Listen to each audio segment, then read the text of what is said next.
I think it's time we ask ourselves if we still know the freedoms that were intended for us by the Founding Fathers. They seem to be in full-scale retreat from spending cuts and are talking about raising people's taxes again. And I have only one thing to say to the tax increasers. Go ahead, make my day. If we lose freedom here, there's no place to escape to. This is the last stand on earth. Those who would trade our freedom for security have embarked on this downward course. Whether we believe in our capacity for self-government or whether we abandon the American Revolution and confess that a little intellectual elite in a far distant capital can plan our lives for us better than we can plan them ourselves. Conduit News Radio with Paul Harrell is on now. Hello, ladies and gentlemen. Welcome to the program today. Thank you so much for being with us. My name is Paul, and we are broadcasting live here from the Answer Studios in Little Rock, 101.1 The Answer. We're really glad to once again that they're here to host us and provide us a space to broadcast to our other affiliates across the state, which we are very, very grateful to be on.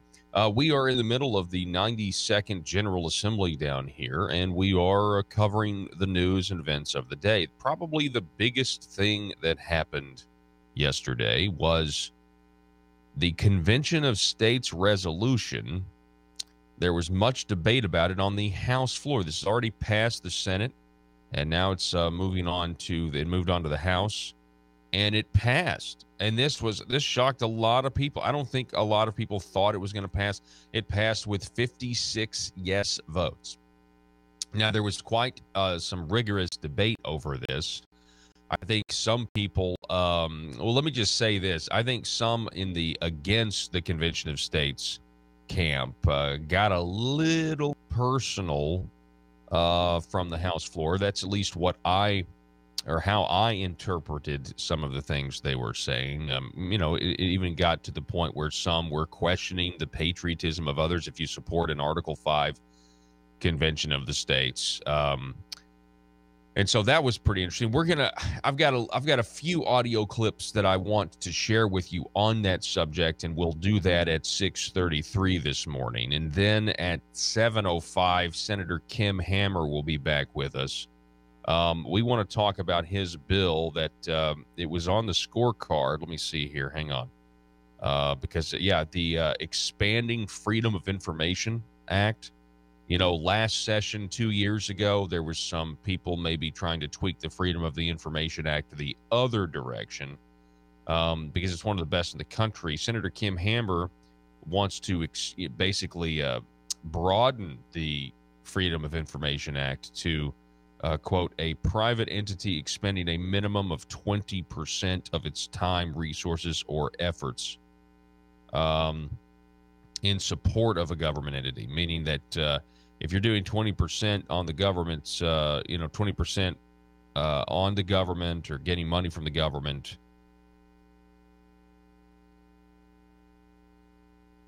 you would then be subject to the Freedom of Information Act. This would increase transparency, expanding access to information on the use of taxpayer money and government purposes. So that's good. Anyway, we'll be talking with him about that subject coming up at 7:05. Then we will be talking with Senator Jason Rapert. Will be on the program at 7:33 this morning. Of course, we're going to be talking about his bill, which is, it advanced out of the House committee, I think on Tuesday. Yeah, it was Tuesday. And I've been reviewing some of that audio because somebody told me I needed to review it. We may have some audio of that discussion on at the House committee level. We may do that tomorrow, but just because I understand that there was somebody who was speaking against the bill who said something to the effect of, now this was somebody who I trust who quoted this to me. I haven't been able to find it yet, but somebody said that it was a woman who was in there saying that this bill is not good for Arkansas. That's going to ban abortion in Arkansas with the exception of the life of the mother if Roe versus Wade is overturned. It's an abortion trigger law is what it's called. And somebody told me that one of the people speaking out against it said that, you know, when a woman has an abortion, they're giving the baby back to God. And that's just outrageous. That is just outrageous to me. Okay, so the phone number 870-275-9799. That's 870-275-9799. You can text that number. You can also log on over at facebook.com/Conduit News if you want to get the program there right now. I want to start at the top. I want to start with, did anybody see Tucker Carlson last night? It was the last segment where he's interviewing this guy from Hungary. Okay, so here's the deal. The reason this, this was brought to my attention, but, I've been saying for a little while now, I've made this point in the last couple of weeks, specifically regarding what Arkansas is doing with abortion, what we're attempting to do. And it has to do with the fact that, here in America, 60 million plus babies since 1973, more than that in terms of impact to the population, if you consider the babies would have had by now, because 1973 was ever so long ago. And you just look at what that's done to the population of the United States. I've had liberals tell me before, well, you're against welfare, Paul, so aren't the babies just better off dead? No, they are not. This is still the greatest country in the world, where somebody in this country that's considered impoverished and does without is considered very wealthy by the rest of the world standards. So absolutely not. They're not better off dead. But I digress. It's a population issue. So I have said, everybody's Russia this, Russia that. They're all terrified of Russia, right? Well, if you look at Russia, not only do they have a 13% flat tax right now. Now, they're obviously not a democracy, right? I mean, if you mess with Vladimir Putin, you're going to wind up dead. But they have a policy, where they encourage traditional heterosexual families to have kids. It just is what it is, because they realize that they need more Russians. If you want to be scared of Russia, be scared that that's their mentality, and then look at what our mentality is over here. And one is a winning strategy, and the other is suicidal. I mean, the other is literally just not wanting your civilization to last past the current generation. Now, it just is what it is. So when Tucker Carlson last night on Fox News, at the end of his show, he's talking to the foreign minister of Hungary, a guy by the name of Peter Szijjártó, on what the country of Hungary has done to prioritize marriage and birth rates. So Russia's not the only one behind this game. I just wanted to play a little bit of this for you right now, because it certainly adds to the discussion. So last night, Tucker Carlson asked the foreign minister of Hungary this. Go ahead, Joe.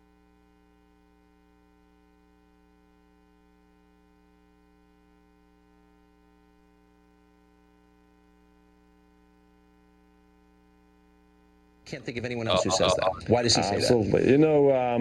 We understand very well that if we are not able to turn around the negative trend of demographics, which is unfortunately a phenomenon all over Europe, then we will definitely not win the future. And we want to win the future, so we need more kids.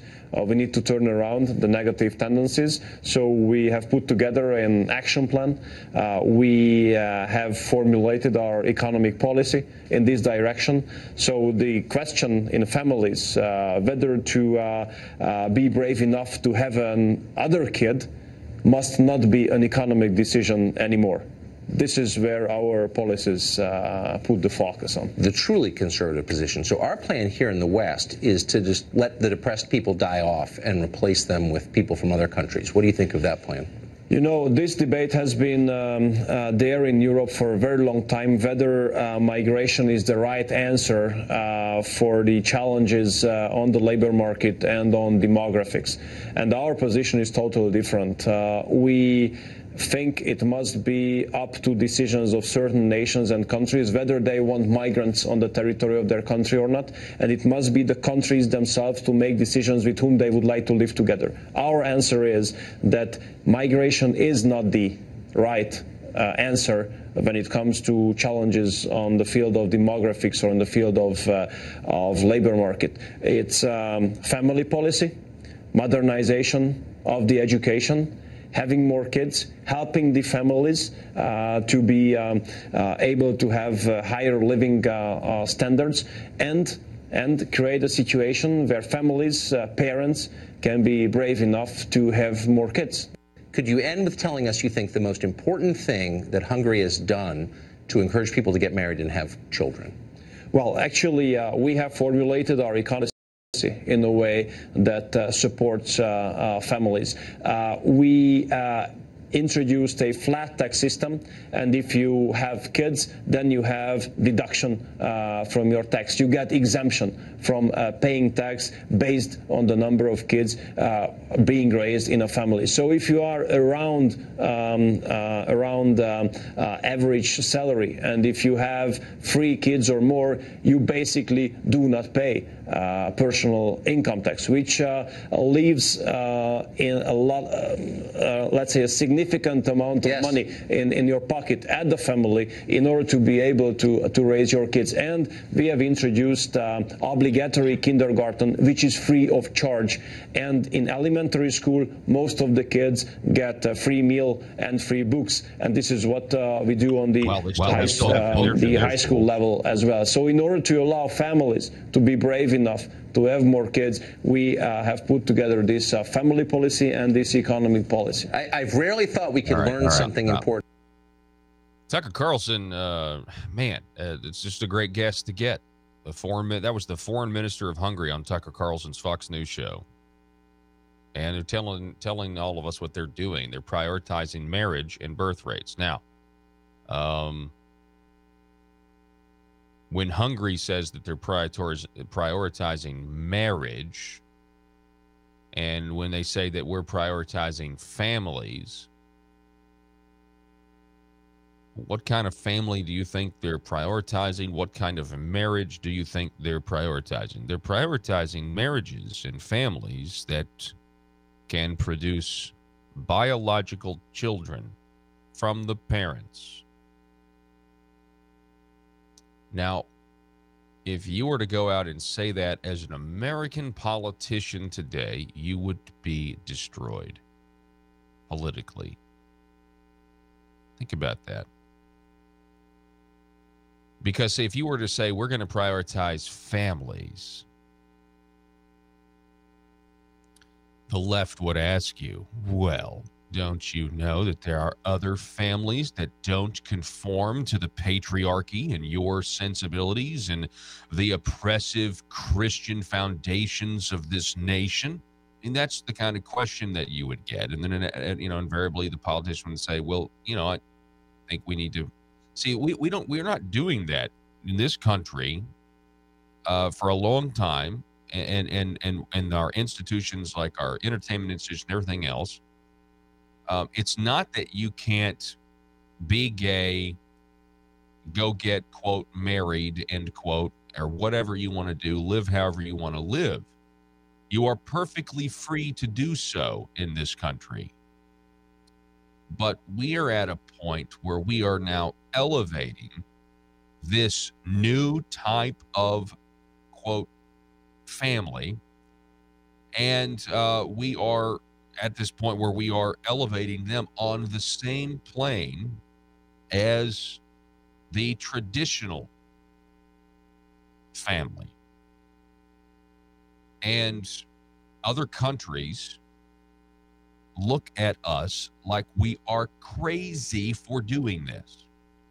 Again, we're not talking, this is still America. We're not talking about passing any laws telling people who they, should or can or cannot be with, spend their time with, associate with, sleep with. We're not talking about that at all. This is America. You can do what you want to do with yourself.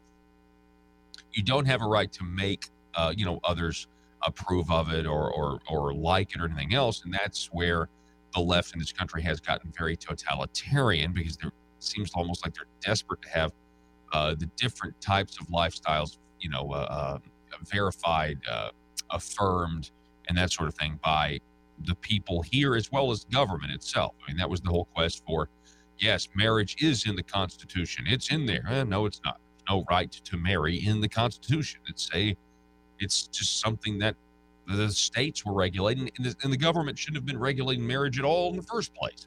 But it was, because it's a product of this union that is, you can't deny it in our history of, there is a point where this idea of a religious people does blur in with public office.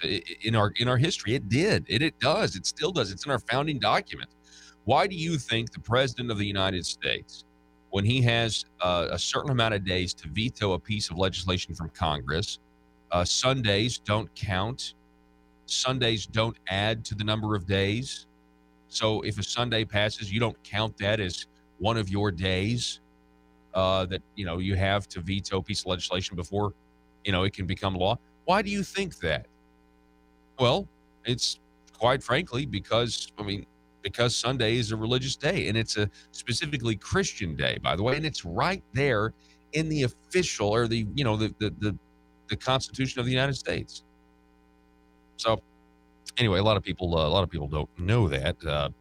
Person that brought that to mind was Wall Builders and David Barton a long time ago.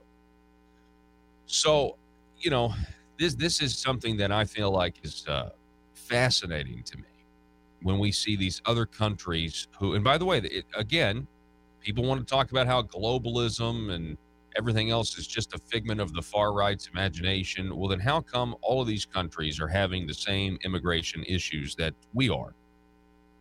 Countries are having there's an immigration crisis over the globe. There's an immigration crisis, and it's because it's by design. And Hungary is saying, well, some people want to replace their dying population, or dwindling population, I should say, with just people from other countries. We here in Hungary have decided not to do that. Instead, we would rather, Hungarians make more kids. So we have more traditional native Hungarians is what they're deciding to do. Pretty interesting stuff. All of that, by the way, is radically offensive to the left, because we are at a point now where they don't believe that civilizations should have borders. And so we're questioning everything. I mean, we're questioning the very foundation of civilization, the very foundation of life. That's why the Republicans right now are getting down to the basics. So their platform is the wall and the womb. We're going to take a break. You're listening to Conduit News Radio. Don't go anywhere. Back in a minute.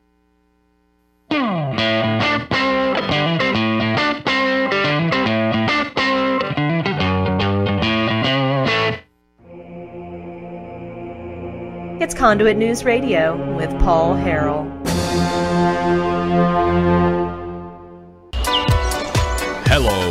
Hello, ladies and gentlemen. Welcome to the program, hour number 2 here. And you have found the intersection of conservative ideas and reality. We are building a liberty machine here, so we really appreciate you being with us. Hey, welcome back to the program. It's Tuesday, and that means it's time for Mr. Josh Waters to interview again about the Conduit Weekly Scorecard. Josh, how are you this morning? Hey, I'm doing pretty good, Paul. How's it going? It's going good. We're in week 4, and I can't even believe we're already in week number 4. But, we've had now 3 weeks of bills that have been on the Conduit Scorecard, and so now we've got to get to some new ones here. And I think these are pretty interesting bills. Bob Maloney here with a developing story from ASA News, The Parrot. China is coming to Arkansas. We go live to the press conference where the Communist Chinese executive is addressing Arkansans for the first time. Let's listen into the translator. 我在这里 On behalf of the government of the People's Republic of China, we invite you to come and visit the newest named city in Arkansas, China, Delphia. We are very pleased to own an American city. Our communist government is proud to do business with the mediocre state of Arkansas. We are happy to take your money and your trees and send the profits back home. The Communist government of China was pleased to learn the taxpayers of Arkansas are excited to contribute their money with the hope, if you build it, one day jobs will come. We are excited to take your fields of capitalism and turn them into fields of communism, where every Arkansan has nightly dreams of Mao. China is looking forward to our investment of $1 billion in what is now called Arkansas. We see this as an investment in our future, and that future will be called New Beijing. Chinese investment will make Arkansas a great place for jobs, as the People's Republic of China will succeed where the Soviets failed. As we build our roots deep in Arkansas, we are thrilled with the potential new ideas and advancement we will share with our people back home. Soon we will have the world's largest runway in the South China Sea, and we thank Arkansas for contributing to our noble cause. In closing, once we make China great again, all of you will see the glory of the revolution of Mao. And Arkansas, whatever you do, please never call the FBI. Paul Harrell, Parody.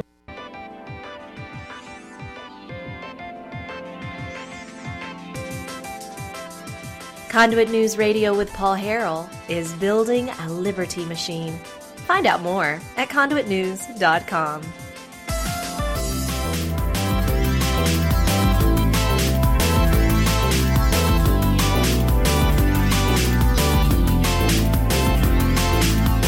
All right, ladies and gentlemen, welcome back. Thank you so much for being with us. We sure do appreciate it. All right, so I am hearing... Now, this is just some of my sources. I am hearing that the tax increase. Now, granted, first of all, let me just say this: the income tax cut bill is going to be run today. I believe it's being run. Is it in the full House today by Joe Jett? Okay, and State Representative Joe Jett. It's a clean bill. It's part of the governor's plan to cut the income tax, and I understand that there's some Republicans in the House that may not vote for this thing. I don't know if they're holding out for something. I have no idea, but I mean, hey, this is a very straightforward thing. This is going to shrink the amount of money in this particular instance coming from the people to the government, and it's going to be done on job creators. So it's a slam dunk. Now, so I would encourage Republicans to vote for this thing. Now, on the other hand, you have the gas tax plan or the highway plan that includes taxes on gasoline, new taxes on gasoline and diesel, meaning more money coming out of the pockets of the people. We'll wait and see whether or not, again, the question is, at the end of the day, are we paying more or less depending on, it doesn't matter what tax you cut or raise, how much money are we paying at the end of the day? But my sources are telling me that there is a resistance to voting for a tax increase. That there is a resistance, that there are people that just are not comfortable saying we're going to tax the people more. And I think there are some people who are also, according to what I'm hearing, are kind of thinking, if we just cut the taxes by $95 million, or we're about to, the income tax, and so why then would we do that and then tax the people more over here? So there is some debate about this highway plan and whether or not the votes are there. They only need, for the new taxes on gas and diesel, they only need 51%. to watch. Let's go ahead, Josh, if you don't mind going over some of these with us. We're going to start with SB 231. It's up right now at conduitnews.com if you want to check it out. Expanding Freedom of Information Law. Tell us about this by Senator Kim Hammer. Yeah, so it's a short bill, 1 page, but it does a lot. It would basically extend the Freedom of Information Law to any private entities that spend at least 20% of their time or resources towards a government function. So where this would really come into play, Paul, is when, lately government entities have been setting up nonprofits, and then those nonprofits, since they're not technically a government agency, they're shielded under the Freedom of Information Act, so people can't find out what, that, quasi-governmental entity is doing with taxpayer money. Wow. To me, this is almost like an ethics reform in a way. Because I think what it's doing is bringing to light a problem that a lot of people don't even know exists. Yeah, when we talk about ethics, I think that the forefront of that should be more transparency, and I think this bill and the Freedom of Information Law in general, providing more transparency is really the answer, shining a light on what's going on, what is being done with taxpayer money, regardless of they set up a private organization. Sometimes it might be to try to shield themselves from the Freedom of Information Act. So this bill is straightforward.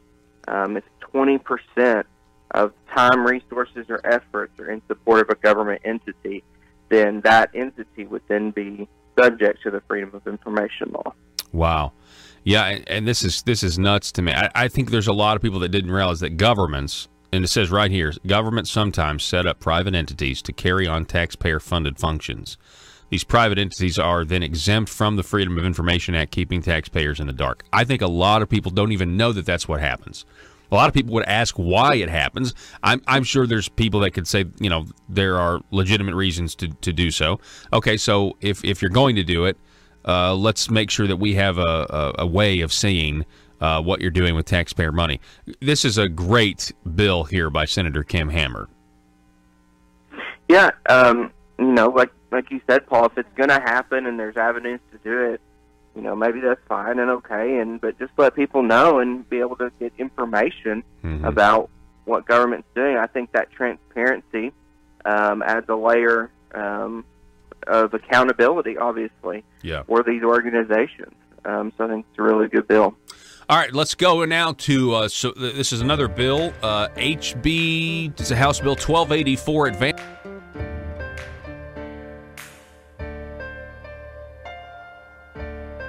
Bringing you your daily dose of truth. It's Conduit News Radio with Paul Harrell. All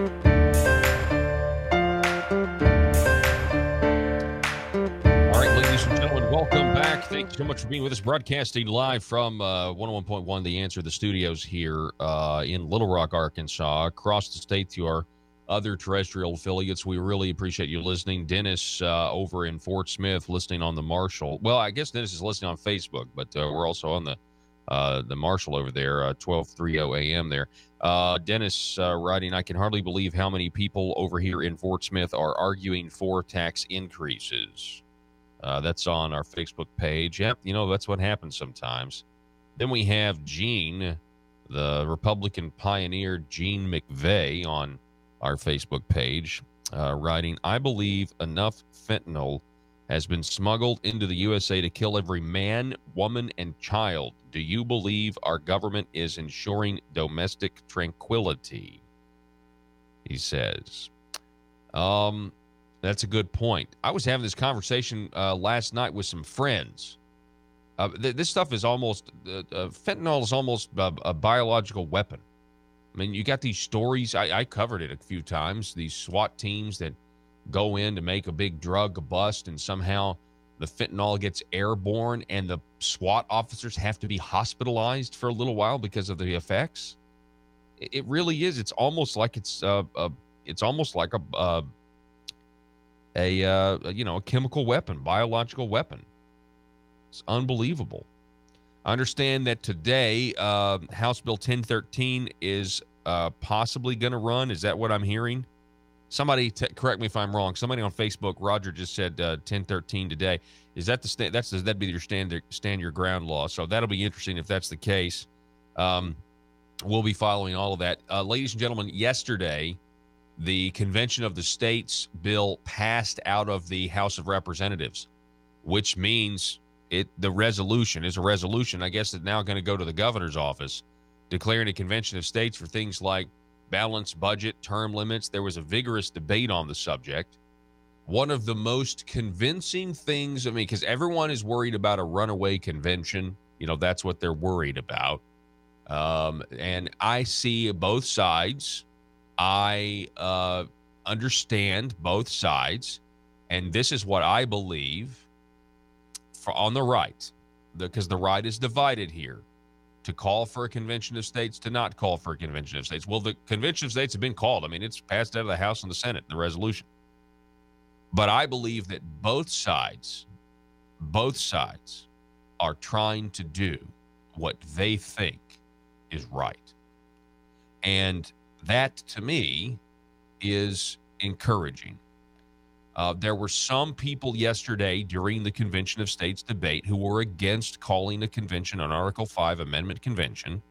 There were some people that were questioning the patriotism of others. At least it sounded like that. They were very protective of the Constitution. They didn't help their argument. I've seen people argue against Convention of the States, and I've seen them do it well. That is not what happened yesterday. And I think that may be why it passed with 56 votes. If there was somebody on the fence, the people who were against the Convention of States, not all of them, but a lot of the people who were against the Convention of States on the House floor yesterday, they didn't do themselves any favors, because they came across in a bad way.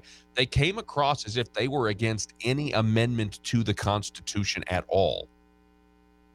They kept saying, this is our Constitution we're talking about. It's been amended several times. This is just one other avenue to do it. And now we've never done it before.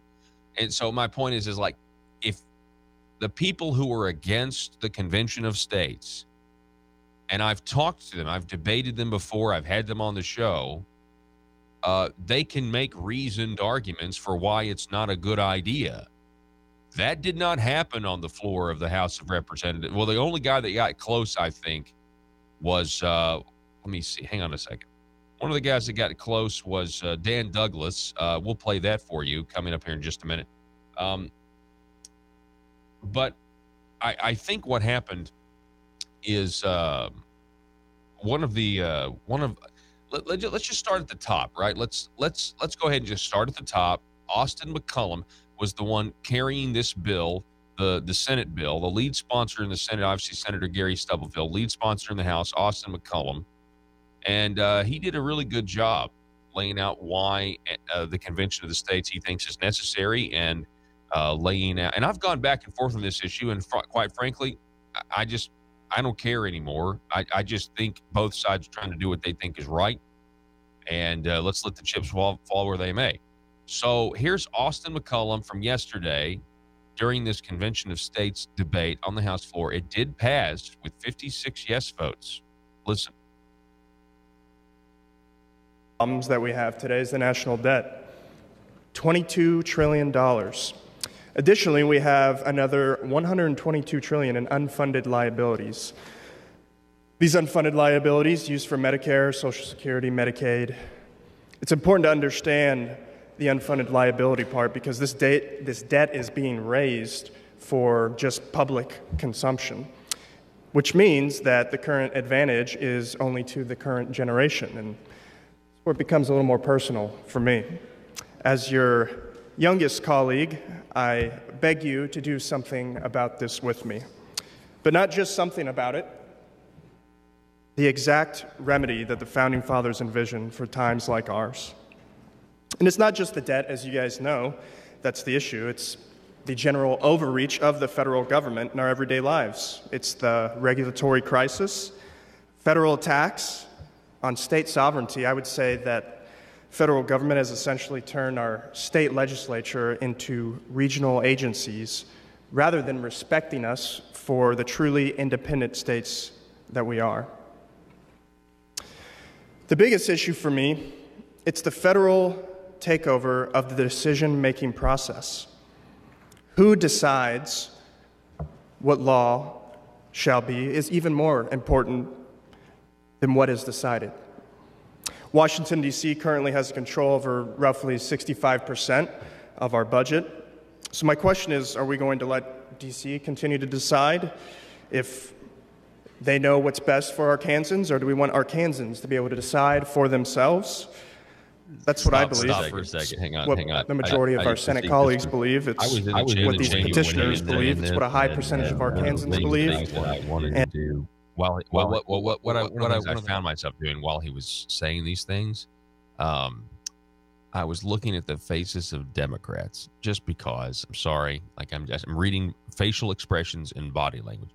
And as Austin McCollum, Republican, doing an excellent job here, as he's doing this, he, you look at the face of the Democrats, and they were just horrified. They the idea that you would try to resist the federal government in D.C., I mean, they were just horrified, mortified. At least that was those were the facial expressions that I was reading right there live in real time. So anyway, it was interesting. Let's keep going here. Austin McCollum from Bentonville. He went on to say this about why an Article 5 Amendment Convention is necessary. Listen. And I hope you guys can show that you believe the same thing today. So this resolution calls for an amendment convention for three things in particular: imposing fiscal constraints on the federal government, limiting the power and jurisdiction of the federal government, and limiting terms for the office of its officials. By the way, since I started talking probably 2 minutes ago, federal debt's gone up $1 million a minute.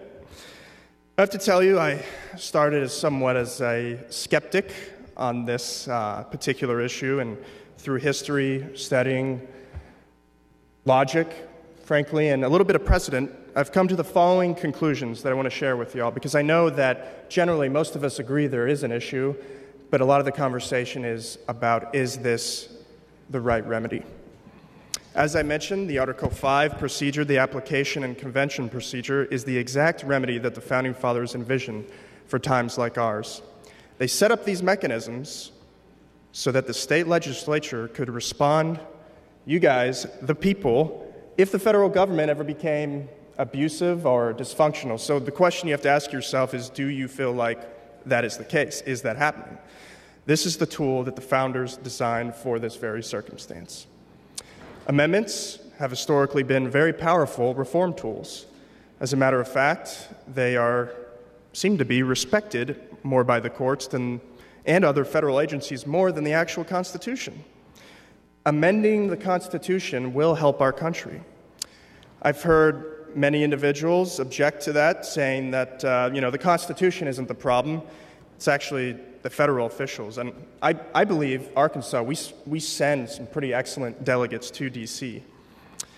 So really, I would tell you that most of the problems our country is facing is the result of constitutional interpretations that capitalize on ambiguities. General welfare clause being interpreted as unlimited powers comes to mind. Stop. We can restore this federal government to its proper. So you will hear this a lot, and this is something that is absolutely wrong. And Austin McCollum is very good to bring this up. He's talking about these ambiguities, and they're only ambiguous now. They're only ambiguous 200 plus years later. They were not ambiguous back when you read the original writings of the founders. They were not ambiguous. But they've become that way because of judicial overreach. They've become that way because of a ignorance of the American populace. But specifically, the general welfare clause is really not a clause. It's not. The general welfare is in the preamble of the United States Constitution. That's where that word comes into play, the general welfare. And the preamble is not part of the law. Everything after the preamble is, but the preamble itself is not law. The preamble itself is a thesis. It's attempting to say what they hope to accomplish with the document itself, with the actual binding parts, Article 1, Article 2, Article 3, Article 5. It's what they hope to accomplish. And so when they mention the general welfare in the preamble, they're saying generally most everybody is going to be, well off if the government's limited and doesn't take their freedoms away. But then, of course, it's misinterpreted, the general welfare. There are liberals out there that think, well, the general welfare clause means welfare.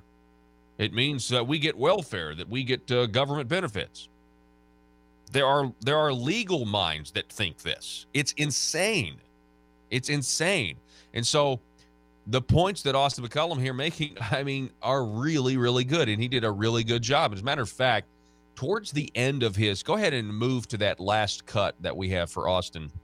Towards the end of his speech, which was about 10 minutes, presenting the bill, Austin McCollum pulled out a pocket constitution, and then he left the well to get a book of how large, I guess, the constitutional, jurisprudence and just how big it is now. And then a Democrat, Buddy Love, called a point of order on him and called the Constitution a prop. Listen to this. In a manner opposed by the American people is not merely remote, it is impossible. My final point, the Article 5 procedural will not threaten the Constitution. We want to use the Constitution to restore the Constitution. And my question to you, for those that say that, is which Constitution are you talking about? Are you talking about this, pocket Constitution that we like to carry around? Or are you talking about this? He leaves the well. Gets the book. Giant book. Representative Love, for what purpose? Point of order. May make your point. I would ask the parliamentarian if there use of props in the well. Just to be clear, what I'm hearing is the Constitution is a prop. I understand that, but you're using it as a prop. All right, we'll vote for this resolution so that we can make this look a lot more like this. Representative McCollum, to Representative Love's point, you are allowed to bring a book to the well, but you may not use a book as a prop. And at this point, Representative McCollum just brought a book to the well, so it is permitted. A little confusing there. Thank you. Representative McCollum, explain the resolution. Would anyone like to speak against the resolution? Again, I'm not going to play some of the dissent here on this. I'm going to play one. I guess we had some speaking against it for sure. But let's go ahead and get State Representative Brant Smith. He went down there. Let's go to State Representative Brant Smith, and he spoke for.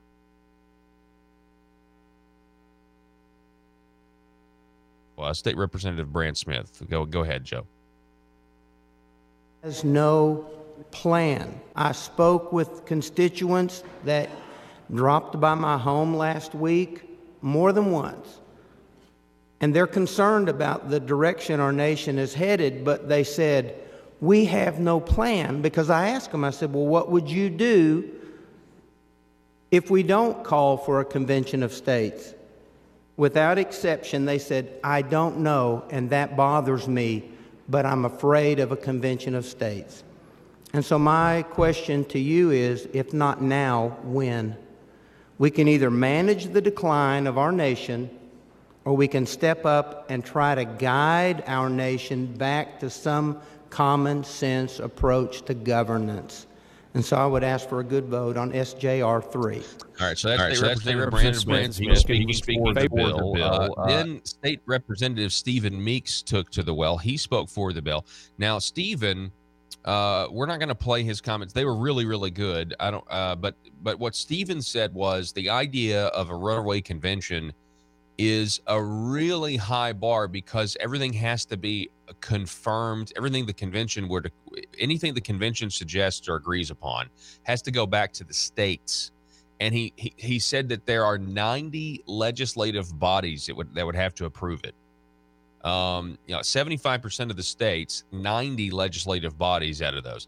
And he said, and 70 of those 90 would have to approve. And he that really kind of was interesting. I hadn't heard that argument. But that's a very high bar. 70 legislative bodies, talking about a House, the Senate at your local level, or whatever each state does. But getting it through, it's hard to get things through, 2 committees and 2 chambers. And get a signature. It's hard to do that, even here. Hard to do that in D.C. And so his point was, if you've got to do that, 70 out of the 90 would have to, 70 legislative bodies out of 90 legislative bodies would have to agree with whatever they come up with. He's saying, I just honestly don't think the American people would, if there was a runaway convention, would ratify some of this stuff, which I thought I'd never heard that before. And so after Stephen Meeks spoke and brought that point up, State Representative Dan Douglas took to the floor to speak against the resolution. So here is State Representative Dan Douglas speaking against the Convention of States resolution that did pass yesterday with 56 votes. It's made by some fine members of this body. It's changed what I wanted to say, but it's just really a big concern to me. This is the Constitution of the United States of America, our founding principles we're talking about here. And I look at the political divisiveness we have in this country today. For my members on the right of the political spectrum, I remind you, we just recently elected Barack Obama twice. We then put the gavel of the House of Representatives back in Nancy Pelosi's hands. For my members on the left of the political spectrum, remember, we just put Donald Trump in as president of this country. We are so divided. It's scary to me what we might come up with. Yes, it's a high bar, Representative Meeks, that we have to reach, but do we want to take that chance? I'll just end with one quote here. And I don't mean to be funny about this, but there was a quote from a movie. It said, "Life is like a box of chocolates. You never know what you're going to get." Think about that. We don't know for sure what we're going to get.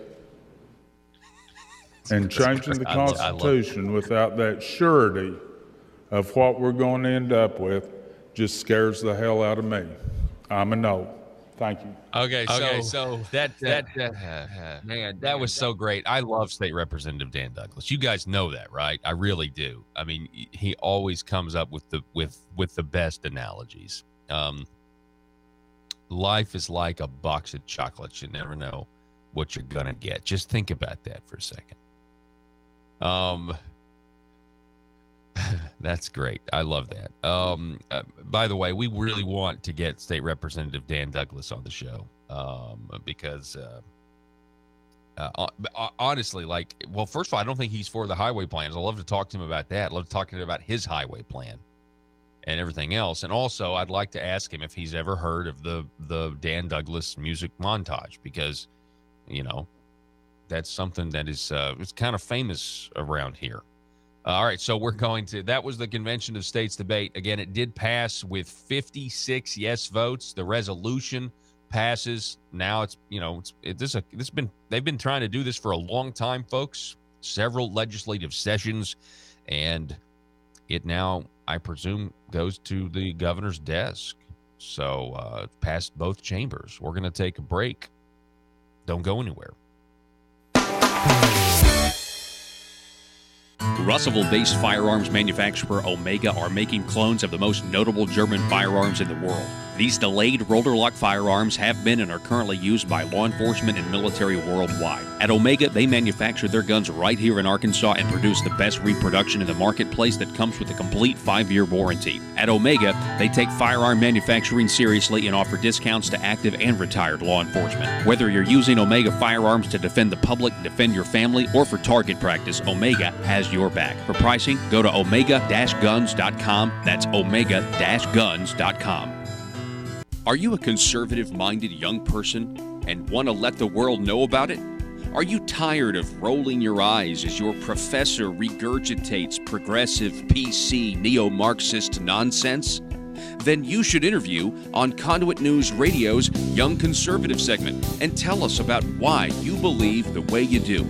Tell us how you came to be a conservative and what are your views on government. Now, if you're worried that your neo-Marxist professor may also be a right-wing talk radio listening masochist, then names can be changed to protect the innocent. It's the Conduit News Radio Conservative Future segment. To be interviewed, call 870-275-9799. That's 870-275-9799. If you're like me, you believe that small business is the heart of Arkansas's economic engine, and it should be viewed that way by the politicians in Little Rock. Conduit for Commerce also believes, like you and I believe, policies that achieve less regulation and lower taxation help small business in Arkansas thrive. Other policies like small, constitutionally consistent government and reducing citizen dependency on government keeps it from growing and expanding its influence on our daily lives. Conduit for Commerce works every day to educate the general public and legislators on these important priorities in the name of Arkansas small business. By the way, contributions to Conduit for Commerce are tax deductible. Log on now to conduitforcommerce.org and click on Contact Us on the right side of the page. That's conduitforcommerce.org. Go there now and learn the facts on protecting small business in Arkansas.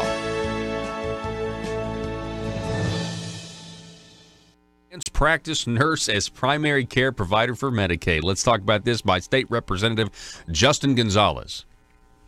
Yeah, another, very straightforward bill. A lot of times titles of bills don't always do what they say or exactly what they say, but, the title of this bill is very straightforward. It does what it says. An advanced practice nurse could be a primary care provider under the Arkansas Medicaid system. So the big thing here is it's going to be saving for the taxpayer within the Medicaid system.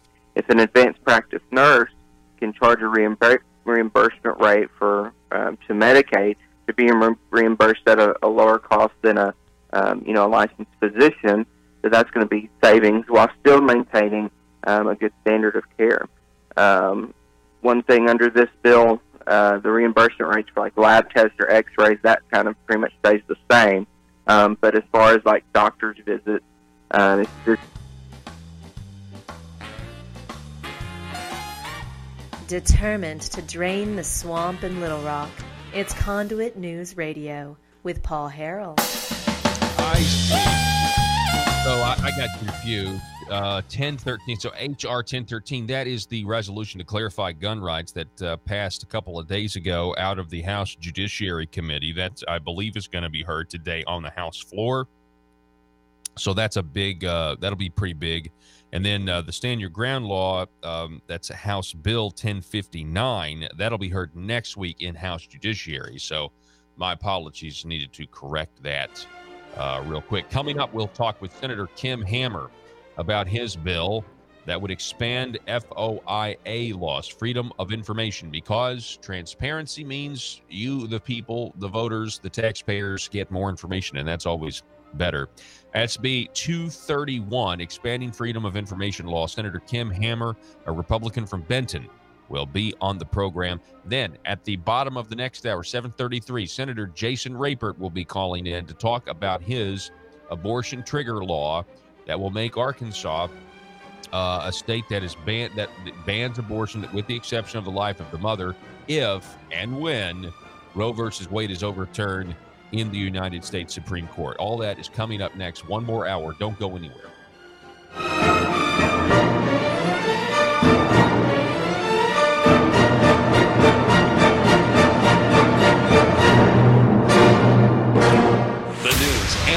of Northeast Arkansas. This is News Talk 101.3 FM and 1230 AM KBTM, Jonesboro, an EAB radio station.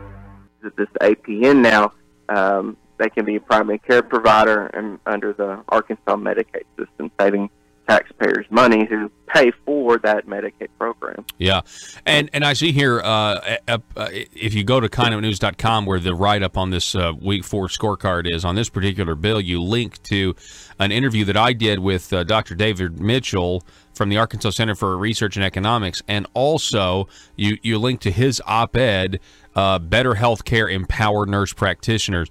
You know, this whole situation, if you look into it, the facts are, I believe, on the side of this bill to get it through, because it's really common sense. And, you know, again, it comes down to, we're talking about choice yesterday, school choice. More choices, giving patients more choices is a good thing, not a bad thing, particularly if you're just allowing somebody to practice how they've been trained to practice.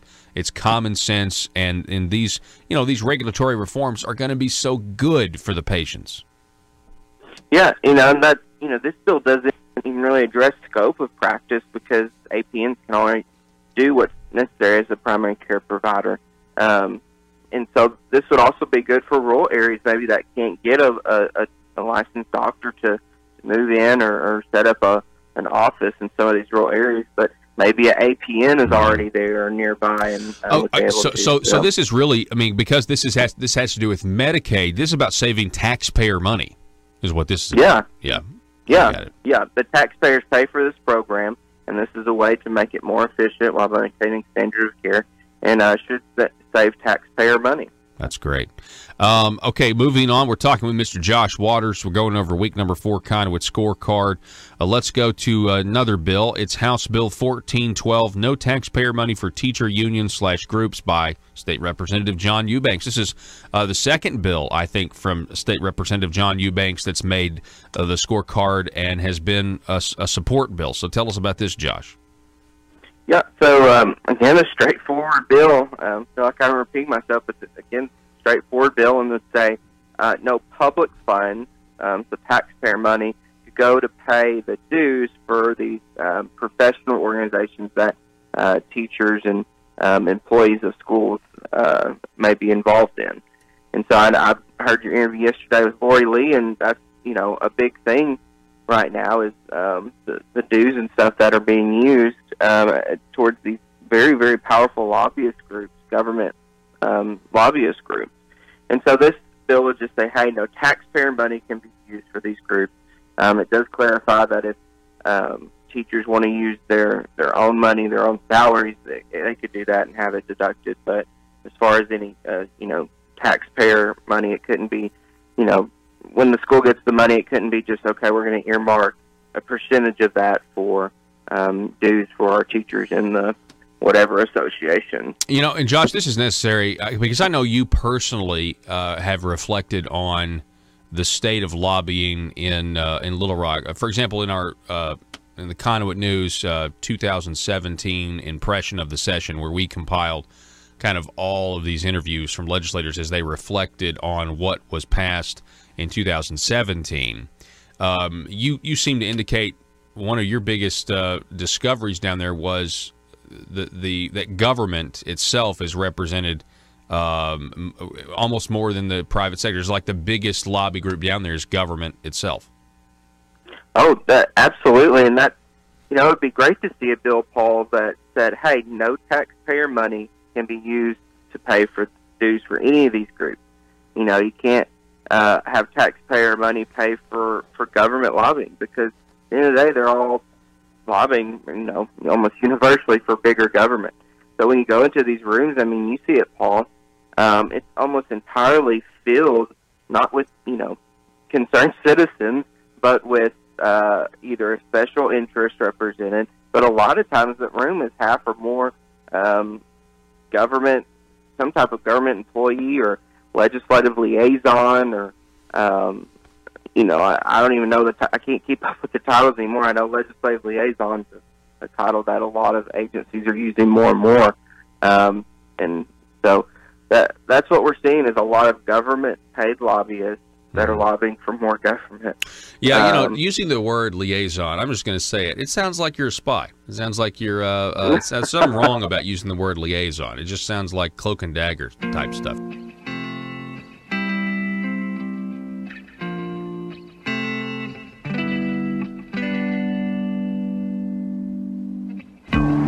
I think it's time we ask ourselves if we still know the freedoms that were intended for us by the Founding Fathers.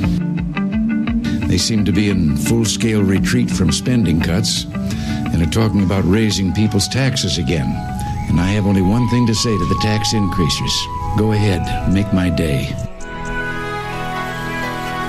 If we lose freedom here, there's no place to escape to. This is the last stand on earth.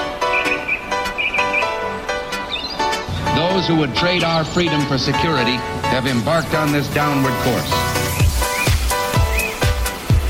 Whether we believe in our capacity for self-government or whether we abandon the American Revolution and confess that a little intellectual elite in a far distant capital can plan our lives for us better than we can plan them ourselves. Conduit News Radio with Paul Harrell is on now.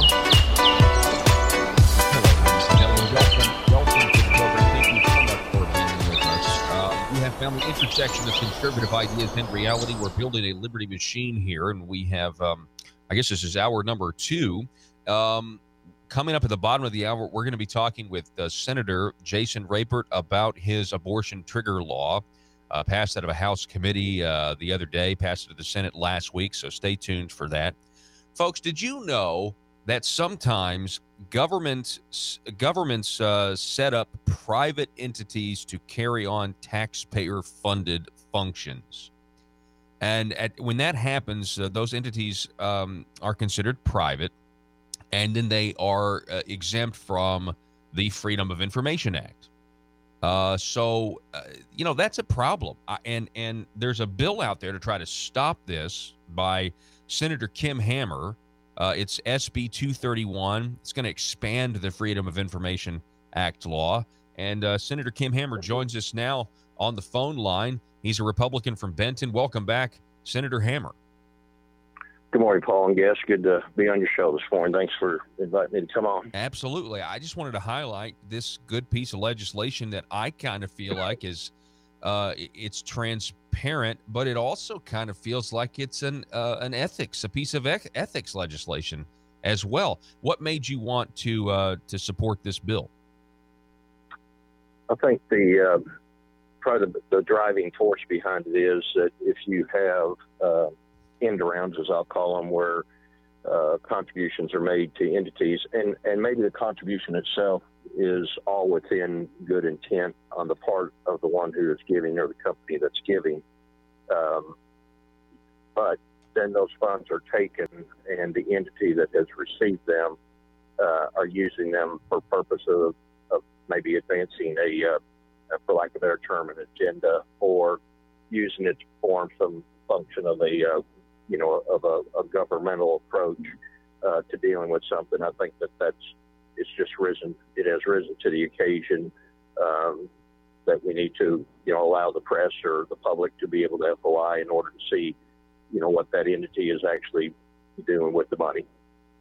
So this would go, the bill would, according to what I have, the bill would expand the application of the FOIA to a private entity expending a minimum of 20% of its time, resources, or efforts in support of a government entity.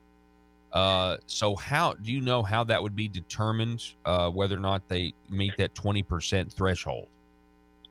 And actually, the newly established, or it's been in existence about a year now, the new FOI committee, I remember some of the folks that sit on it, but I know Robert Steinbeck sits on it. I sat before them last week, and this bill was the subject of discussion to see if they could get behind it and support it. And that 20% was the meat of the conversation. How would you go about determining that? Would a entity just say, well, we're coming in at 19.9%, so therefore you don't have any right to FOIs? And it was that was the heavy part of the debate. And actually, we've got an amendment that's going to be discussed before the committee on Monday that may help resolve that. again, the emphasis is what is the entity, whether it's a foundation. And you may remember maybe about 6 months ago, it seems like it comes up periodically, which is part of what stemmed the drive for the bill, that the press has tried to access some various foundations that are, doing things with state money, but yet they're doing things with private money, and they were, denied access, hiding behind the shield of being a foundation. So, we're going to be back before the committee. I'm going to be back before the committee on Monday to take that amendment, discuss it, see what about that 20% threshold. That's great. And I'm so interested in this particular bill, Senator Hammer, that you mentioned Robert Steinbuck, and he's going to be on the program to talk about this bill even further. I think on Tuesday. I think we're going to talk to him on Monday, but I'm going to play the interview on Tuesday. And so, I think this. So are when you talk to legal minds, do they think this is appropriate? I mean, are they supportive of it? Well, it's not just limited to the realm of the legal minds. It's the realm of everybody. I've been approached by people from all directions on it.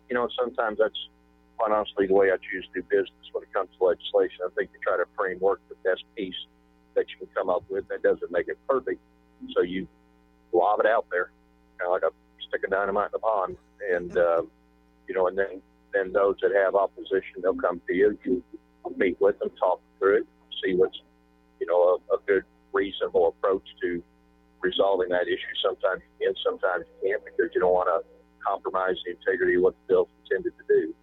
So I have had people that have approached me and said, hey, we've got donors that are giving to foundations that they're afraid this is going to open it up, for their books to be FOI'd.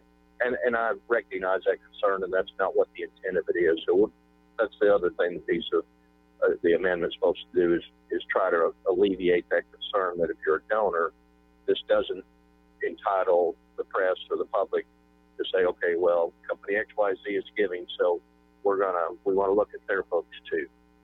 That's not what it was intended to do. We just want to give some safeguards and some comforts so people don't, feel better that that's not what it's going to do. Yeah. So you're talking about, when you give to nonprofit, your identity is not accessible by the public. That's what you're talking about, right?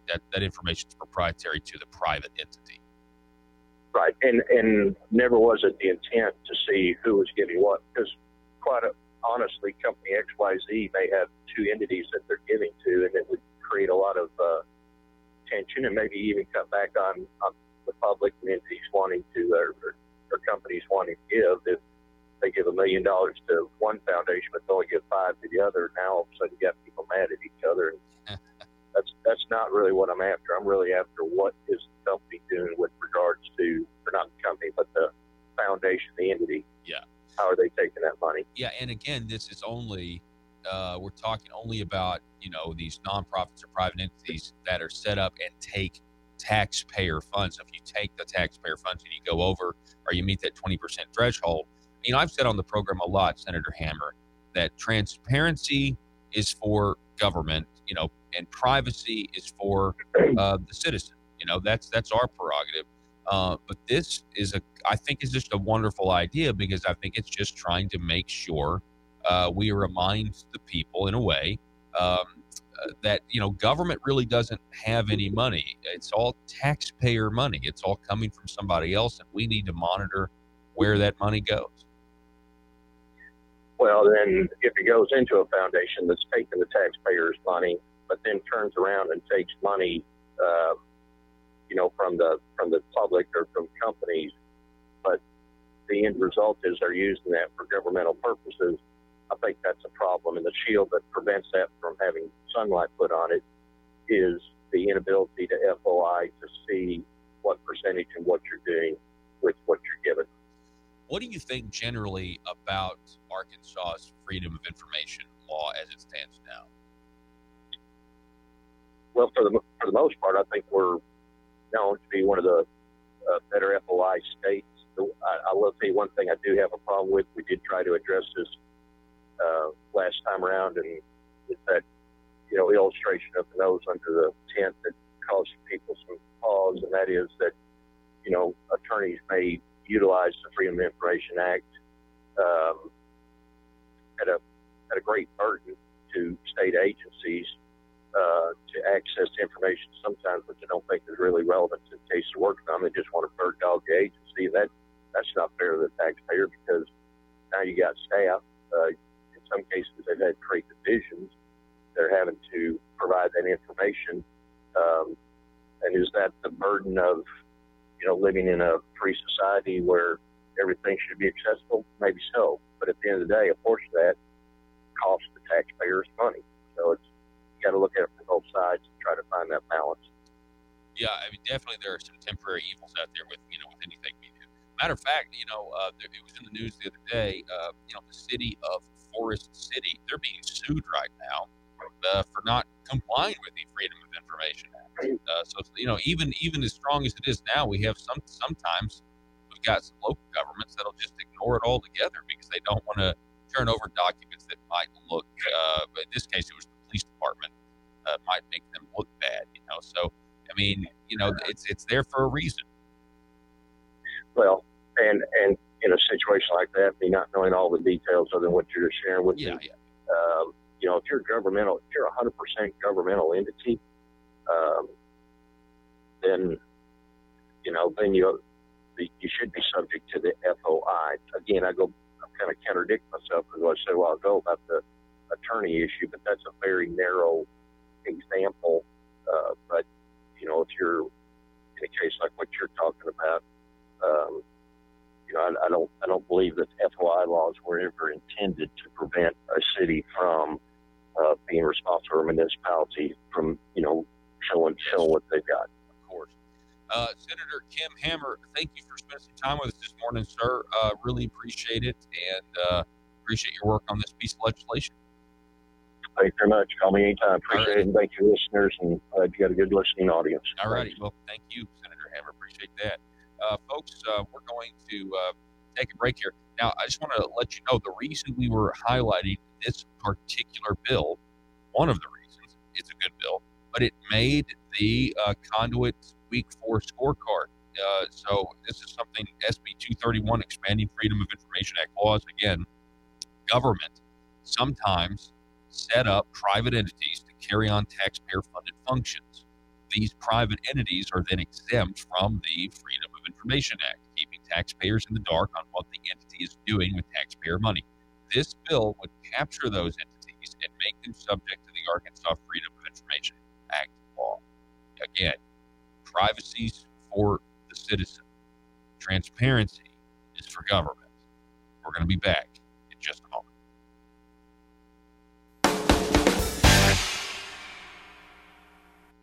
To me, but that's just my opinion. So, we're talking with Mr. Josh Waters. We've got one more bill that has made the scorecard. We've gone over the bills that are in support or that are positive.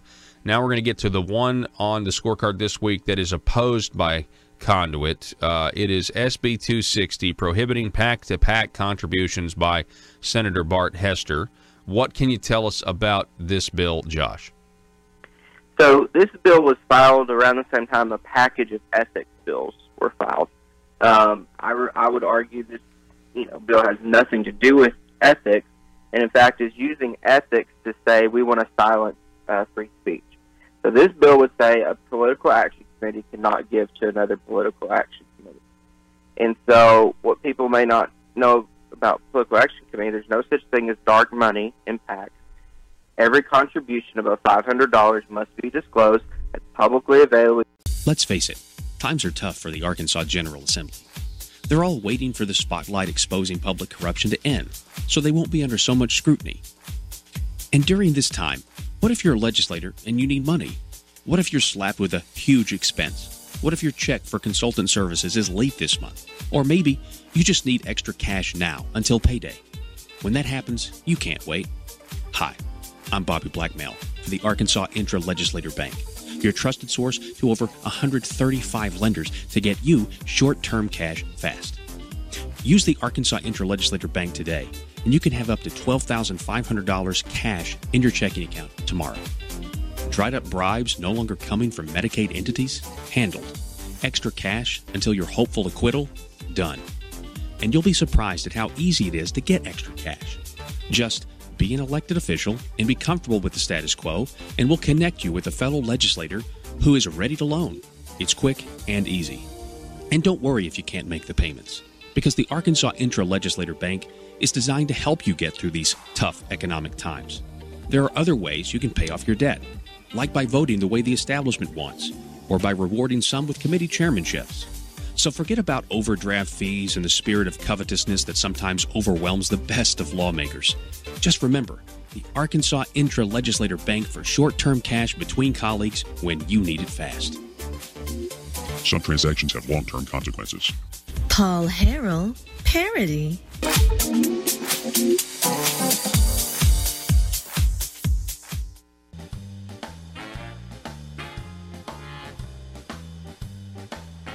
Exposing the truth and everything the Marble Palace establishment keep trying to cover up. It's Conduit News Radio with Paul Harrell. Let's see where the head Democrat of the Senate Intel Committee, who came out and said, we agree with the Republican head. There's no evidence of Russia collusion. And then yesterday, he came back and tried to walk that out. He said, well, there are all these really interesting coincidences when it comes to campaign officials' connections with Russia. They're trying their best to keep this thing afloat. They really are. This whole thing has been a lie. They have lied to us. They have lied. The media's lied. The Democrats lied. The FBI lied. They lied on FISA. It was a Democrat-paid-for dossier. That wasn't true. They spied on Carter Page, and yet the media tells you that it was Trump that lied when he said, they wiretapped Trump Tower. Well, he said that, and he was right.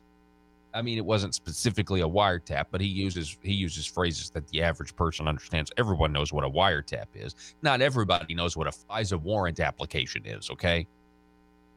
The FISA Covert Committee, as I've called them many times, many times.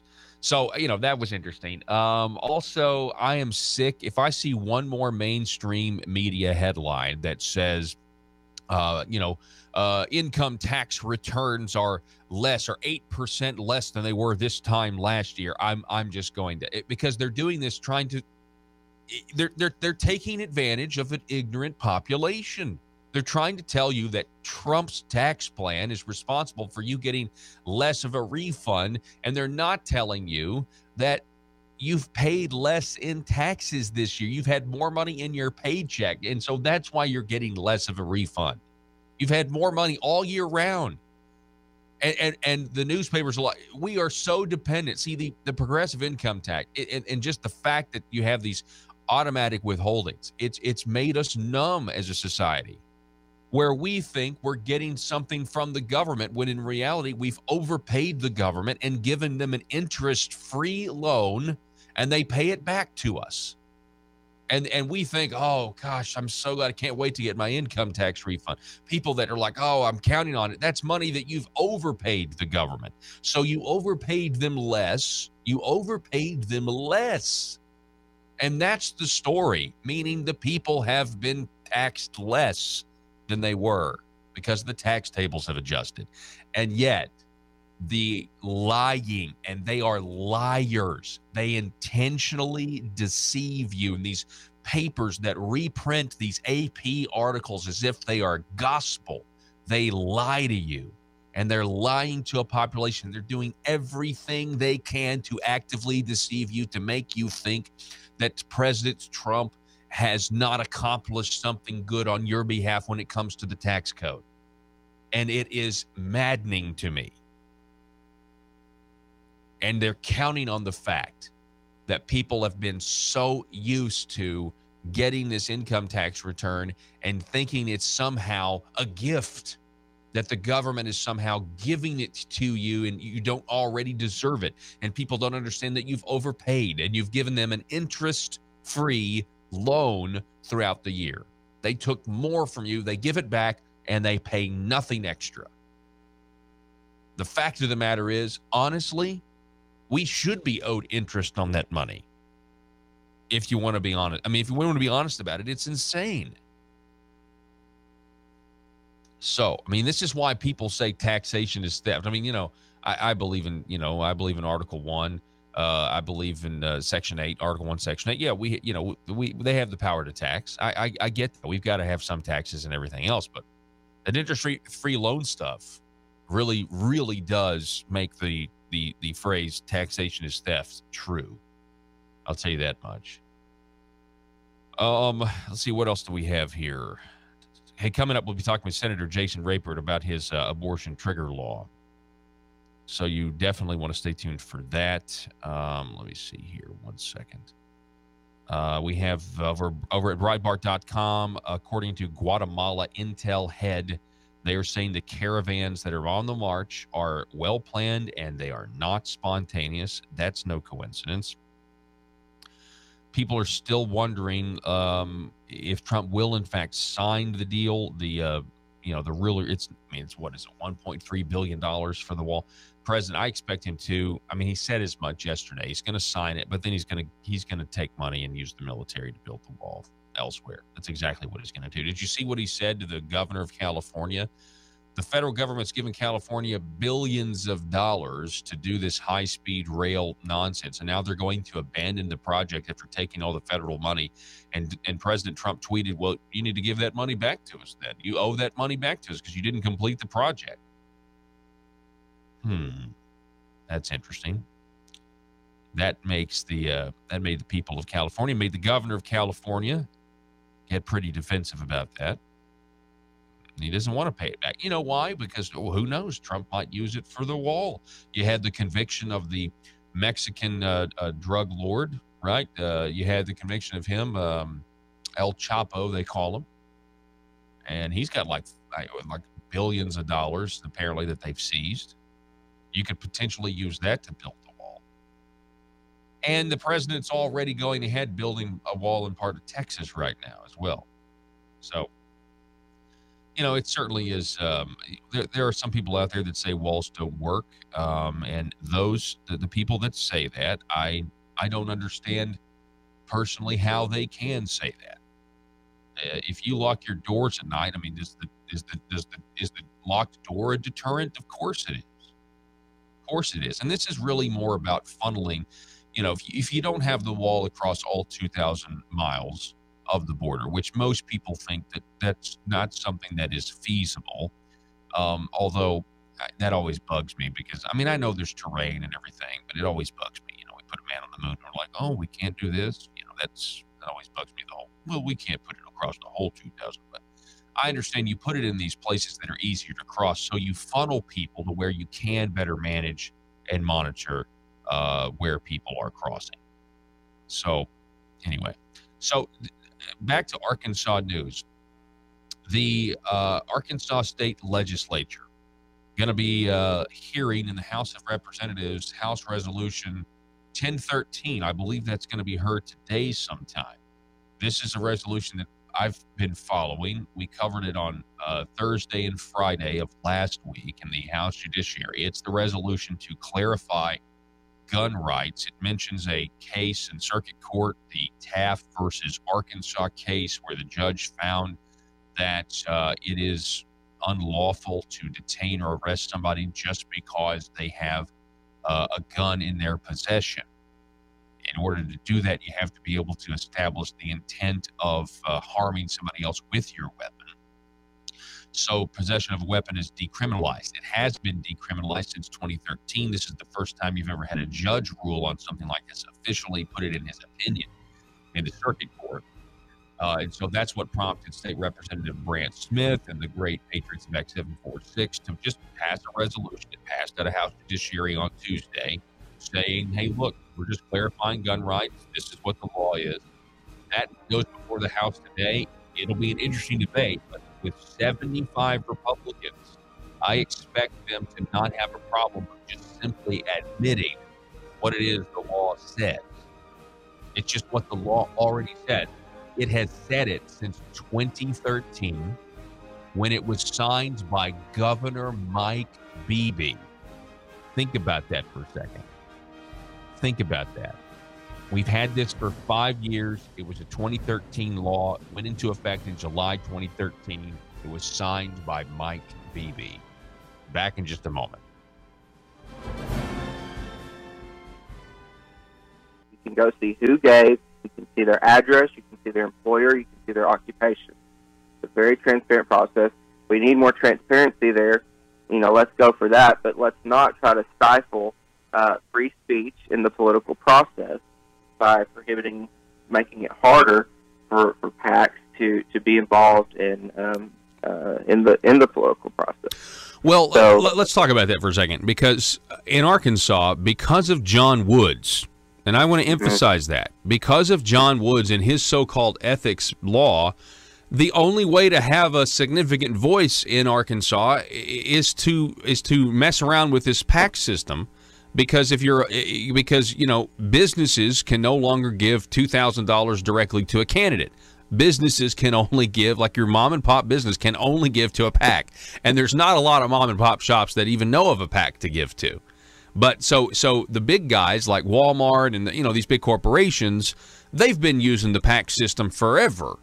And so what they effectively did was say, okay, if you want to limit or if you want to compete, you're going to have to, in politics in Arkansas, you're going to have political action committees. And so now to come alongside that and say, you're not going to, when it is transparent, like you said, when you do see their address, their employer, their occupation, the amount of donations that they give, and then, transferring from PAC to PAC, I don't see how that's. I don't see that have. I agree with you, Josh. I don't see how that has anything to do with ethics. Yeah, it's an open, transparent process. Let's keep transparency, but let's keep freedom. Let's let people do what they want to do with their money in this open and transparent process. And I would argue, Paul, that any efforts to stifle or silence political free speech under the name of ethics is itself unethical behavior. Wow. Yeah. Yeah, that's pretty interesting stuff. Let's just hope that we get real ethics reform here. I think that's certainly is what we want. And like you said, there is all this talk about dark money. I have often found that dark money is only dark money based on who's defining what dark money is. And right now, I see. Here's the thing: if they go ahead and go through with this, they're actually making it harder, really, for everybody to participate in the political process. And so, anyway, we'll see what happens with this piece of legislation. Again, Bart Hester, SB 260. He had a piece of legislation on last week's scorecard that was supported and was good. And actually, I believe that was a rigorous debate, but that did, in fact, pass out of the Senate to deregulate what cities can do when it comes to telling a private property owner what they can do on their own property. So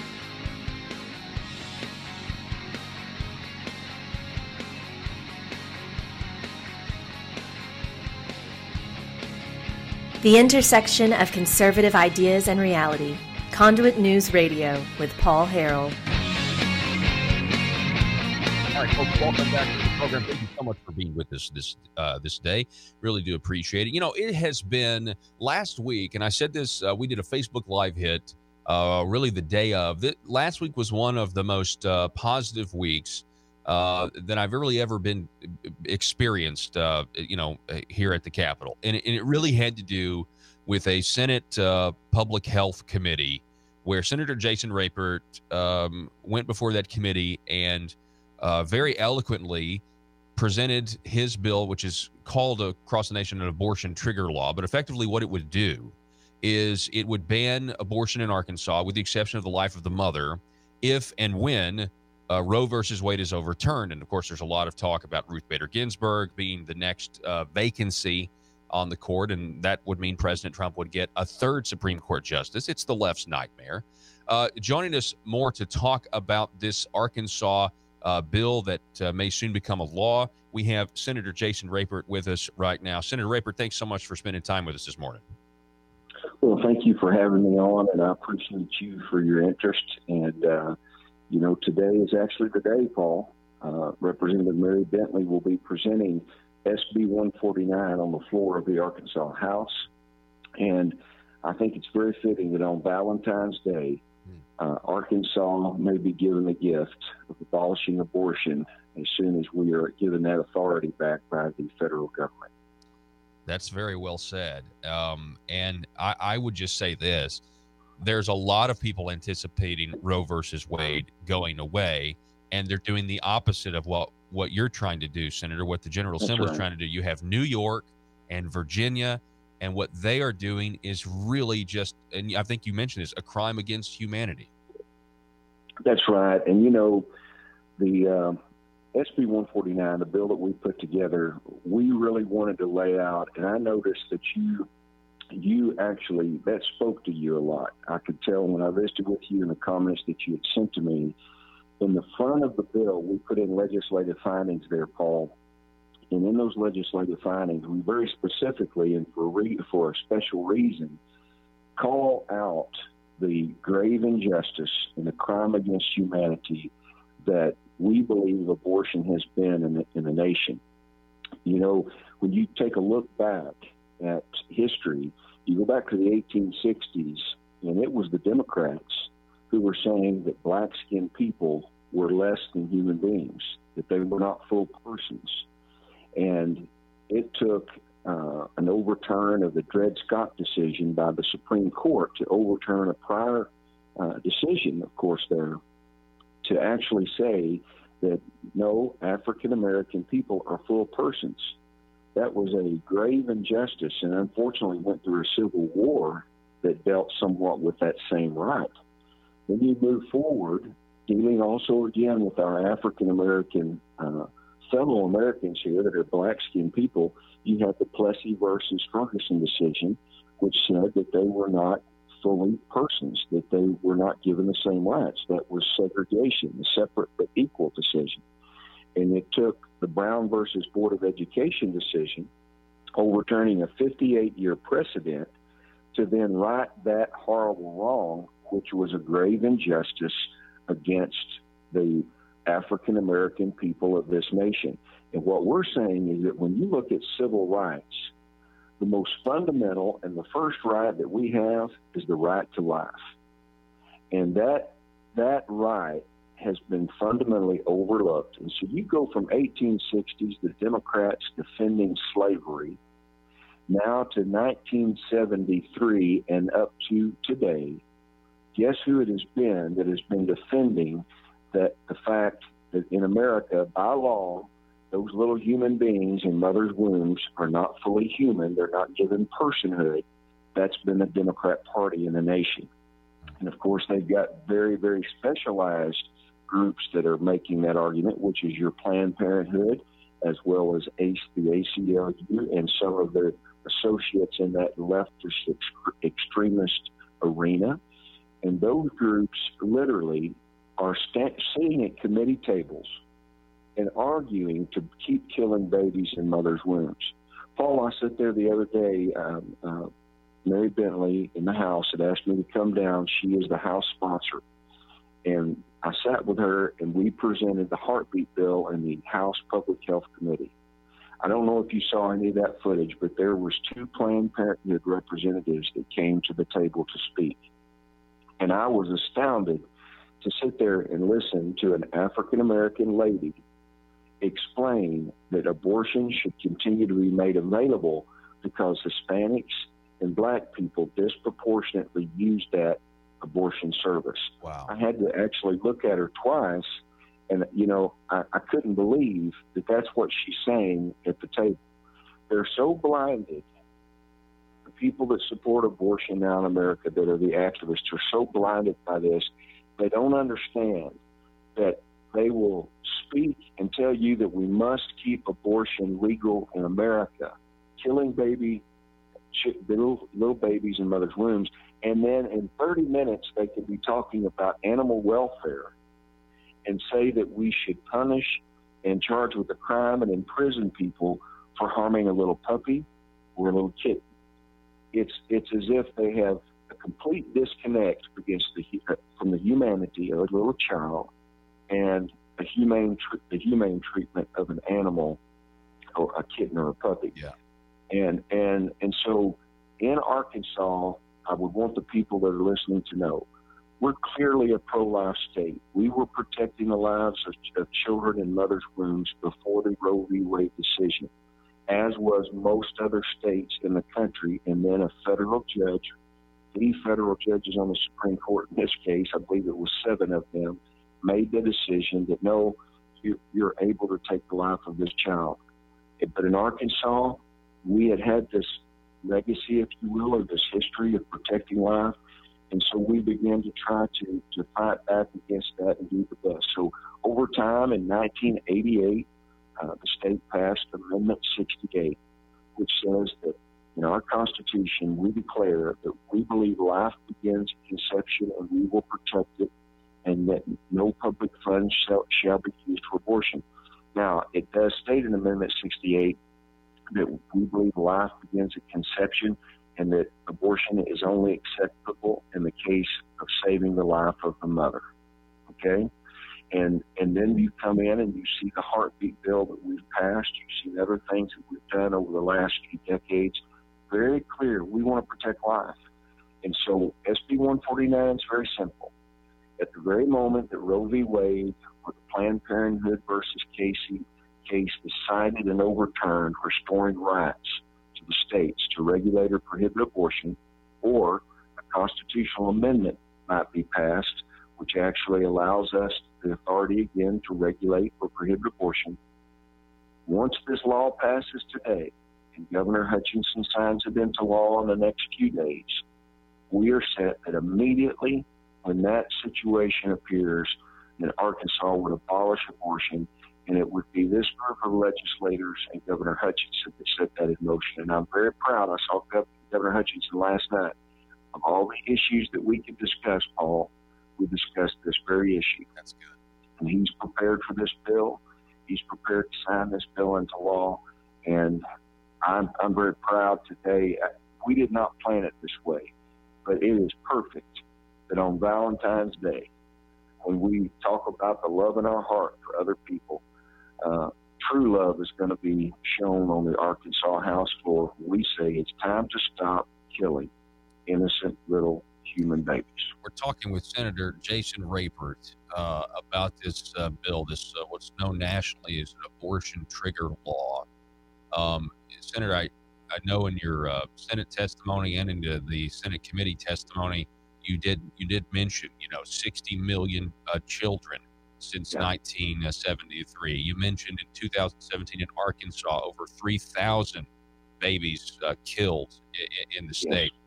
I was watching Tucker Carlson last night, and he had at the very end of his show, he had this ministry from Hungary on, and they were talking about all the things that Hungary is doing to encourage couples to have more kids.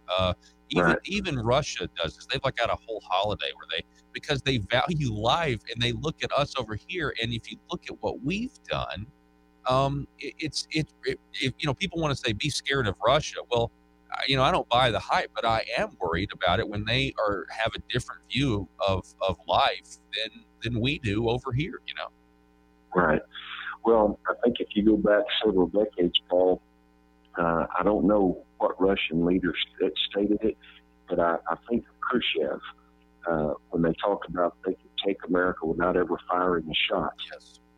And part of that, at another time on another program, if you ever go back and take a look at some of the Communist Manifesto that was stated in the 1960s and read into the congressional record about what they would do to change the future of America, one of those is not valuing life. When you get a culture to get to the point that they actually kill their own children, that they take the lives of their babies, that's why when I think about what happened in World War II and the Holocaust, and I think about what happened in Rwanda with the Hutus and the Tutsis that killed 1 million of their own people, we think of those things and we immediately have the negative connotation. This is bad, this is wrong, this is horrible. But yet in this nation, we have somehow convinced and made a case that it's rational that an innocent little baby should simply be killed. And it's to the point now in Virginia with Governor Northam, which I want to tell you, I know they got all upset about his blackface issue there, but I'm much more upset that you would have a leader of a state, one of the largest in the country, right on the footsteps of the capital of the nation, state that a baby could be born alive, lay there on a table, and die. I don't understand the mindset or the thought process for a person that would say and even argue that you let a little baby lie on a table struggle in agony. That means that he gives more deference to a person being executed on death row, making sure they're comfortable, than you would a baby that's going to lie there and struggle in pain. And you were can't understand. I know, and you were asked the question. I can't remember, but one of your colleagues, a Democrat on the Senate floor, asked you if we're going to be pro-life, then we also need to be against the death penalty. And your response was absolutely really good. And I'd like for you to share that with us again, if you can remember it. Well, I want to give you a little backstory on this because God does work in mysterious ways. When she stood and asked that question, it was the first time in a Senate committee or on the Senate floor that they had put that right in my hand. And I was immediately ready because that's exactly what was said to me in the office of Governor Mike Beebe in 2013 when I was passing the very first heartbeat bill. And we had passed that bill with a Republican legislature, and this is why I want to say, please continue to get social and fiscal conservatives in office. We passed that heartbeat bill. Governor Mike Beebe sat there with me and one of his assistants, it's actually his chief of staff, and several of his staff behind me. I was the only other person in the room sitting in the middle of all that. And he told me, he said, Jason, I'm going to veto the bill. He said, I put my hand on the Bible and I swore that I would uphold the U.S. Constitution and the Arkansas Constitution. And son, he said, your bill is unconstitutional. I got to veto it. I said, well, Governor, and I told this on the floor, this is what you're referring to. I said, Governor, I made a decision. I'm not going to argue with you when I came in here. But I've given you a choice. And it's the only choice that you've ever had in your career that you could sign a bill and save the lives of thousands of little children. And I said, I'm glad you brought up the U.S. Constitution because I made those same oaths when I was elected. In the U.S. Constitution, there is no place there where it says there's a right to kill a little baby. There's no right to abortion. And you also bring up the Arkansas Constitution. In that Constitution, it says, and we swore to this too, that life begins at conception and we shall protect it in the state of Arkansas. So if there's anybody here that's actually breaking their oath, it would be you. And then you said you put your hand on the Bible. And I want you to know that in the Bible it says that when he spoke to Jeremiah, he had knew him before he formed him in the womb. And that's when Paul, his chief of staff, got a little bit angry. And he said, Senator, it sounds to me like you're getting ready to get rid of the death penalty. And I said, you know what? I've been thinking about it. I said, because there's a difference, though. And the Bible says God hates those that shed innocent blood. And then I turned back to Governor Beebe and I said, sir, you said at the governor's mansion a few months ago that if we would send a bill to you to get rid of the death penalty, that you would sign it. And what I wanted to know today is that the same place in your heart that would get you to want to sign a bill to protect the life of a murderer who killed an innocent person might also be the same place in your heart that would want you to protect an innocent little baby. And that's when the meeting was over, Paul. Yeah, I imagine. And that's the same thing that Senator Linda Chesterfield asked me. And I want to mention one other thing on that. You also know that one of our Democrat senators brought up faith. If you saw that, she actually turned away and looked into the crowd and was addressing some teenagers. And as she addressed them, she began to cloak herself in faith and state that she was a Christian and that she had been forgiven of her sins when Jesus died for her sins, and she's going to proudly vote against this bill. Now, that's someone that says that they're poking themselves in their faith, and that's giving them the basis to vote to continue to kill little babies. This is wrong. This is absolutely wrong. And so I said at the end of the day, because I could not let that pass, I said, let me tell you this. In my Bible, Jesus says to suffer the little children to come to him. In no place in the Bible does it say Jesus says to kill little children. And this is where we are in America today. You have people that have managed to rationalize the killing of an innocent little child. In Arkansas, 2017, 3,249 legal deaths. Don't say we don't have the death penalty in Arkansas being exercised very much. No, we do every single business day just west of the 430, 630 split, right there in Little Rock, the Little Rock abortion clinics. And this is something that we need to deal with humanity. And I believe personally, there are two things that must be addressed in our nation for our nation to really have peace in our soul.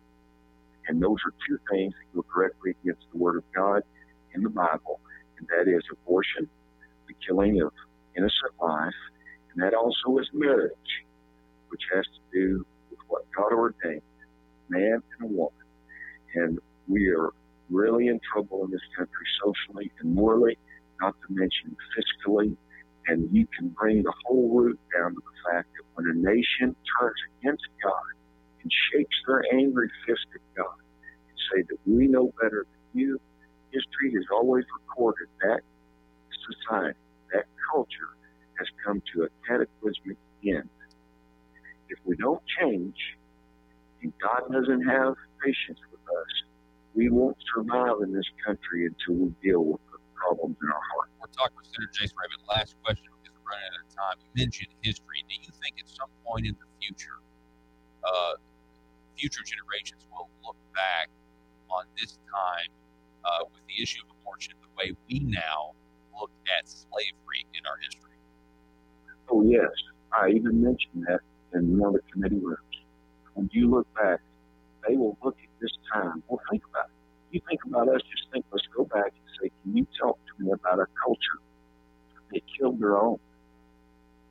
When you do that, you can't, I don't know of any other nation in history that has killed over 60 million of their own little babies. I don't know any of those. I feel that we've got more blood on our hands on this issue than any other, definitely any other society of modern history. In fact, we're alive. You would have to look to some of the killing in Eastern Europe and the old Soviet Union to even get close to what we're doing here. Listen, people know this. It's wrong to take the life of an innocent person. And they are actually going to dumb down the American people and think that little beating heart in the womb is not given the same deference that a little kid or a little puppy is. I believe, as you know, that life begins at conception, and I was proud to run the heartbeat bill because we knew that when there's a heartbeat, there's life. Yeah. And what I'm asking today is those 100 House members, today's your choice. It's your choice today. You talk about choice people have today is the choice for the Arkansas House of Representatives. They're going to choose life or they won't, and they will be accountable for that vote and that decision for eternity. Senator Jason Raven, thank you so much for your leadership on this issue, sir, and I appreciate you coming on the program. Thank you, Paul. All right. You too, sir. Folks, Senator Jason Raven, let me just tell you something. It is a big deal. The House voting on this today is a big deal. And you know what else is a big deal? The fact that our state is trying to do something about this issue when other states are doing the complete opposite. That's a big deal. We're going on two divergent paths from states like New York, Virginia, and there's other states, Massachusetts, Vermont, that are trying to expand their abortions and when you can do it. We're going to take a break. Ladies and gentlemen, thank you so much for being with us. Back in just a moment. Russellville-based firearms manufacturer Omega are making clones of the most notable German firearms in the world. These delayed rotor-lock firearms have been and are currently used by law enforcement and military worldwide. At Omega, they manufacture their guns right here in Arkansas and produce the best reproduction in the marketplace that comes with a complete 5-year warranty. At Omega, they take firearm manufacturing seriously and offer discounts to active and retired law enforcement. Whether you're using Omega firearms to defend the public, defend your family, or for target practice, Omega has your back. For pricing, go to omega-guns.com. That's omega-guns.com. Are you a conservative-minded young person and want to let the world know about it? Are you tired of rolling your eyes as your professor regurgitates progressive, PC, neo-Marxist nonsense? Then you should interview on Conduit News Radio's Young Conservative segment and tell us about why you believe the way you do. Tell us how you came to be a conservative and what are your views on government. Now, if you're worried that your neo-Marxist professor may also be a right-wing talk radio listening masochist, then names can be changed to protect the innocent. It's the Conduit News Radio Conservative Future segment. To be interviewed, call 870-275-9799. That's 870-275-9799. If you're like me, you believe that small business is the heart of Arkansas's economic engine, and it should be viewed that way by the politicians in Little Rock. Conduit for Commerce also believes, like you and I believe, policies that achieve less regulation and lower taxation help small business in Arkansas thrive. Other policies like small, constitutionally consistent government and reducing citizen dependency on government keeps it from growing and expanding its influence on our daily lives. Conduit for Commerce works every day to educate the general public and legislators on these important priorities in the name of Arkansas small business. By the way, contributions to Conduit for Commerce are tax deductible. Log on now to conduitforcommerce.org and click on Contact Us on the right side of the page. That's conduitforcommerce.org. Go there now and learn the facts on protecting small business in Arkansas.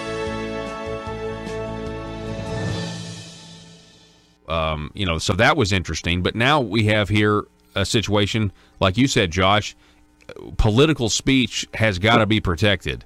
And right now, the avenues of political speech in Arkansas are done using political action committees, and that's just the way it is. Yeah, so, this bill, again, was part of this idea of an ethics package, and this is somehow going to improve ethics. Couple things, nothing to do with ethics. We do need ethics reform. We need Medicaid disclosure. We need closing the lobbyist loophole. We need more resources for our ethics commission. And this bill also has nothing to do with dark money. Dark money is a whole different issue. This is public contributions that are in a transparent process. All the donations above $500 must be disclosed. It's publicly available. And so trying to stifle or shut down, free speech in the name of ethics is just, it's not right. It's not good for the political process. Yeah.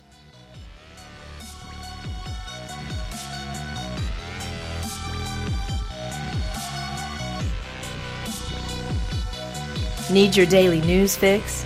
Don't forget to tune in to Conduit News Radio with Paul Harrell. So it's just a big day today in the House of Representatives. I mean, my goodness, we have a vote on 1013 House resolution that's going to clarify gun rights, and we have a vote essentially to ban abortion in Arkansas if and when the Roe versus Wade is overturned. I mean, those are two big issues for people on the right. So we'll see what the Arkansas House of Representatives does with this. And if you missed our interview just now with Senator Jason Raper, we're going to put it up at conduitnews.com. So you certainly want to check that out. Check the YouTube video. Go to the YouTube channel and subscribe to the channel, Conduit News, and click the little bell to receive notifications. So when you get our little shorter videos and we clip out the interviews and everything else like that. So happy Valentine's Day out there to everybody. Hope you guys have a good one. Enjoy the crowded restaurants.